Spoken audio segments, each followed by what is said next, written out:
Formula One is so much more than just a race. It's this incredible fusion of pure speed, huge money, and some of the most raw innovation on the planet.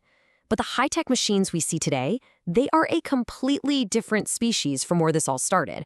So let's peel back the layers on this unbelievable evolution of both velocity and value. Just look at the sheer contrast here. It's night and day, right? On one hand, you've got the 1950s car, a beautiful but pretty simple machine. Engine up front, tires that are almost comically thin, and success pretty much came down to the driver's raw skill and courage. And on the other hand, today's car. It's a hybrid, data-devouring, aerodynamic masterpiece.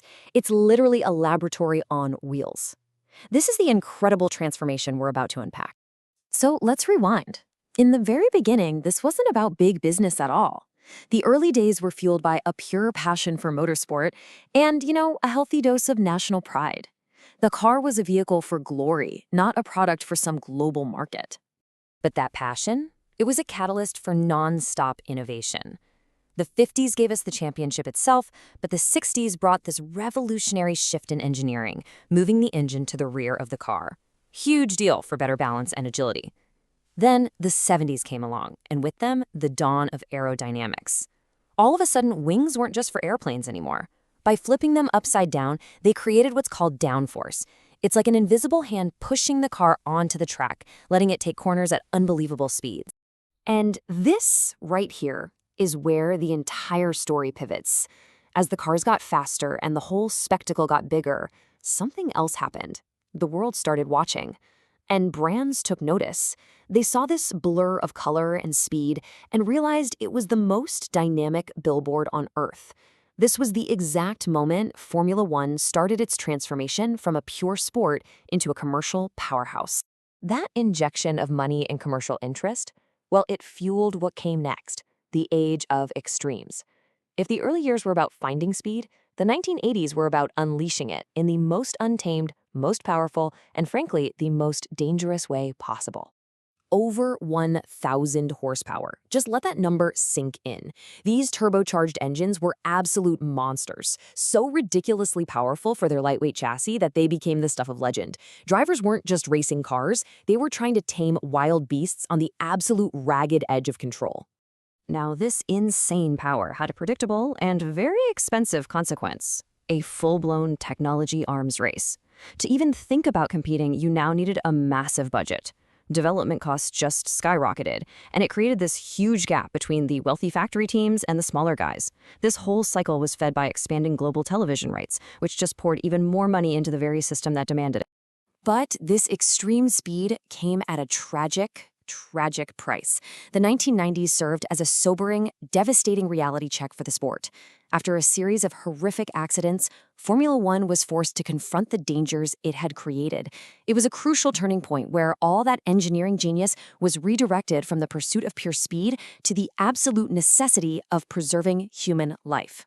And the response was a full-scale engineering pivot towards safety.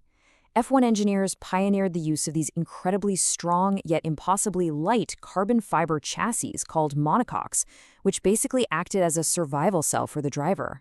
They designed intricate crash structures meant to just disintegrate on impact, absorbing all that fatal energy.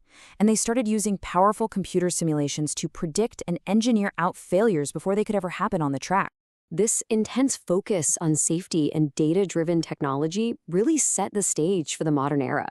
The Formula One car was no longer just a race car. It was now the highly polished crown jewel of a multi-billion-dollar global entertainment brand.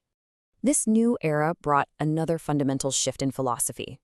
Driven by new regulations and, well, a changing world, the pursuit of raw, unfiltered power was replaced by a new obsession: efficiency. The challenge now was, how do you go just as fast or even faster while using dramatically less energy? The key to this whole puzzle is the modern hybrid power unit, specifically its incredible energy recovery systems, or ERS. Think about it. When a car brakes really hard or its turbocharger is spinning like crazy, that's a ton of energy just being wasted as heat. Well, ERS captures that energy, stores it in a high-tech battery, and then allows the driver to redeploy it with the push of a button for a massive power boost. This is technology that was born on the racetrack and directly influenced the hybrid systems in many of the road cars we drive today. And while the technology under the hood was getting more and more complex, so was the business model. The value side of our story absolutely exploded. Today, F1's engine isn't just the one in the car, it's a commercial behemoth fueled by billion-dollar media deals, sponsorships worth hundreds of millions, global merchandise, streaming content, and massive fees paid by entire countries just for the prestige of hosting a race.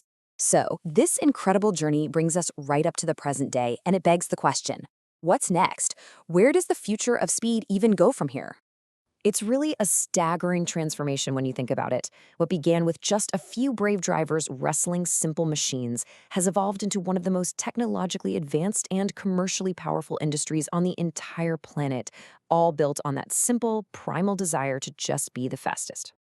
So, in a world that's rapidly moving towards electric and autonomous cars, what is the next frontier for Formula One? What will velocity and value even mean in the decades to come?